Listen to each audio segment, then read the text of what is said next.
The Roaring Twenties brought about an era of bootleggers, flappers, swingin' jazz, and economic prosperity.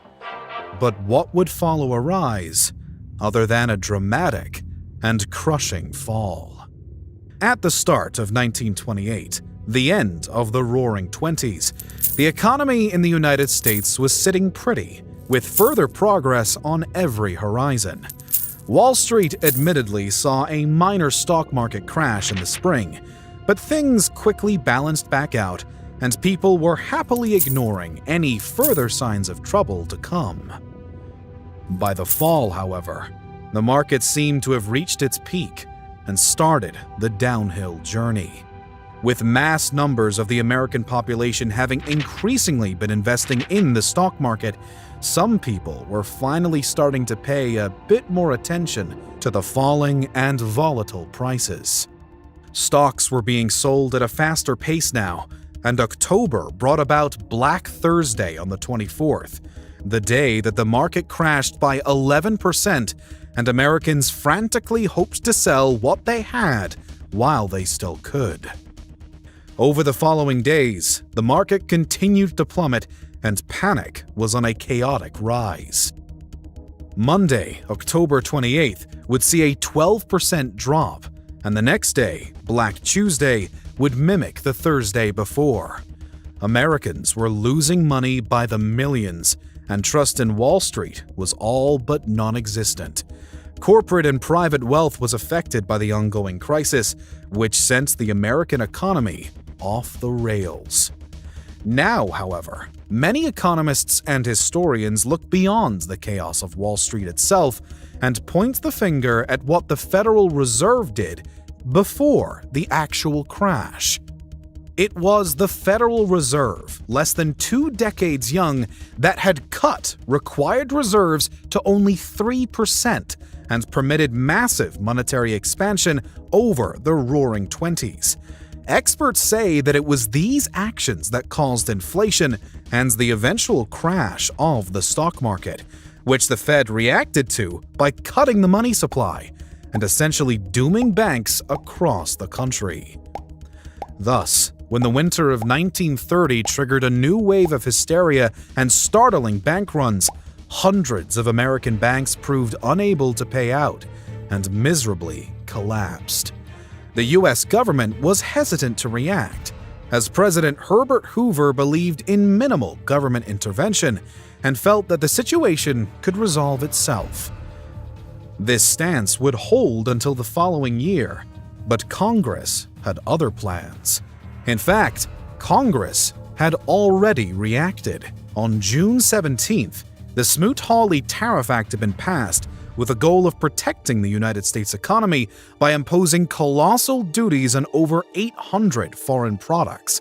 This decision by Congress would prove to be one of the most catastrophic attempts at stunting the Depression, and quite frankly, only accelerated it.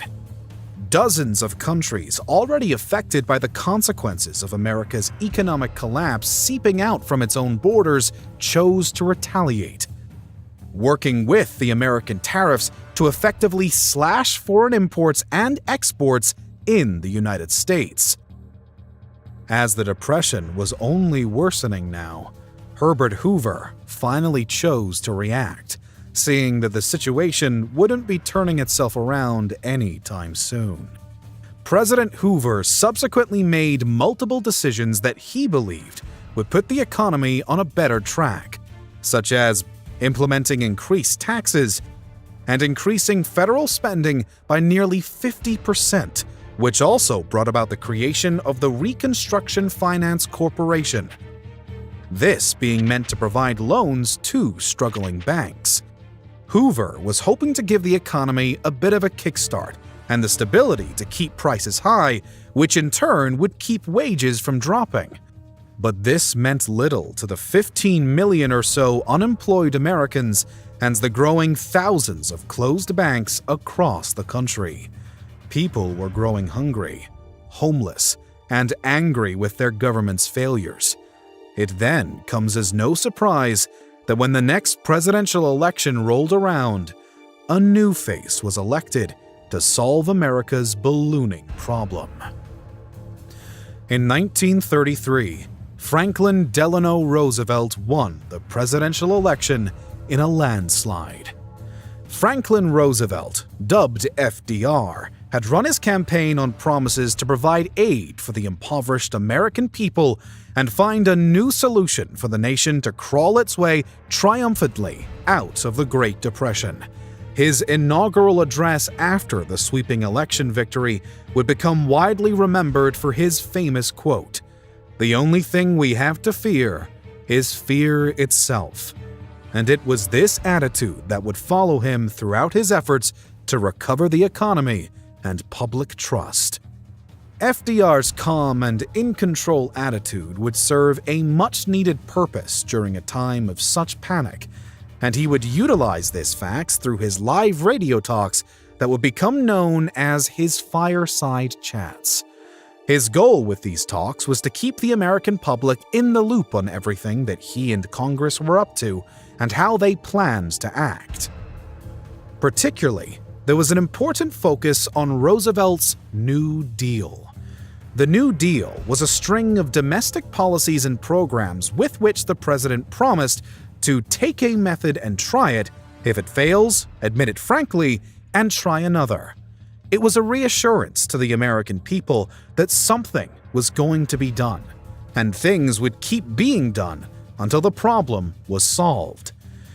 But this required a drastic increase in government interference, which some today still view as problematic.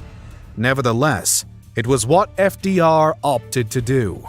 In the initial period, deemed the first 100 days, Congress got to quick work passing new laws and programs, including the Federal Emergency Relief Act, the Agricultural Adjustment Act, the Securities and Exchange Commission, the Civilian Conservation Corps, and the National Recovery Act, amusingly shortened to the NRA. These actions were focused on boosting the economy by supporting programs for the poor, providing government subsidies to farmers as a way of increasing prices, regulating the stock market, providing more young workers with government jobs, and controlling prices, wages, and unions.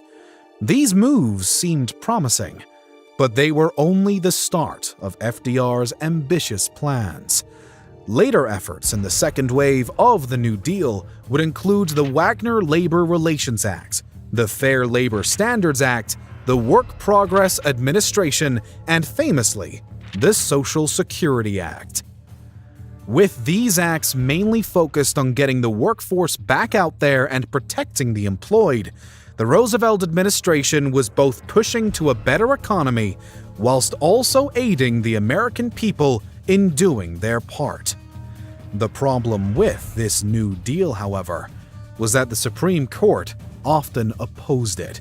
By 1937, FDR was growing fed up with the resistance to his ideas, and he looked to fix that by packing the Supreme Court. This faulty conclusion turned much of the public against Roosevelt, and Congress proved unable to make it happen. Regardless, many economic historians doubt that Roosevelt would have resolved the Depression anyway, even if the opposition to his ideas had been dealt with. Some go as far to say that FDR did no better than Hoover. He simply made the same changes on a larger scale.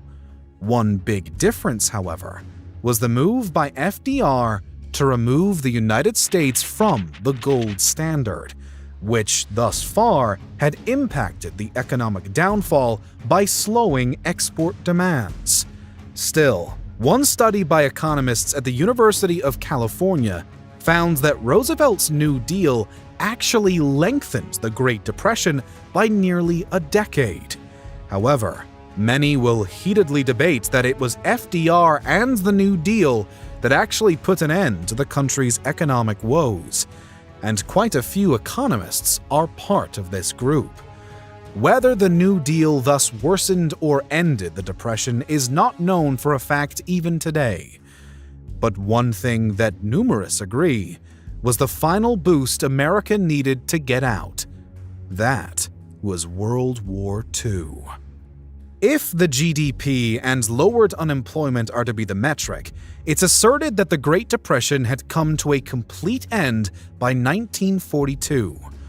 Unemployment, though, is a bit tricky to judge when 16 million Americans were suddenly called upon to fight in the global warfare. So, while international trade and certain demands saw an increase throughout the fight, private sector production dropped by around 50%, taxes spiked, and the general quality of life was on a decline. It really wasn't until after the Second World War concluded that a true light at the end of the tunnel could be seen and reached. But this nevertheless leads many to credit the war for the resolution. Even today, we can't pin down one specific act or event that ended America's greatest economic collapse. We also can't say for certain what caused it. The stock market crash, Smoot-Hawley tariffs, and even the gold standard can be attributed as having an effect on the downhill sprints the US economy took towards the Depression. But it's not possible to blame just one, or even to blame only those factors.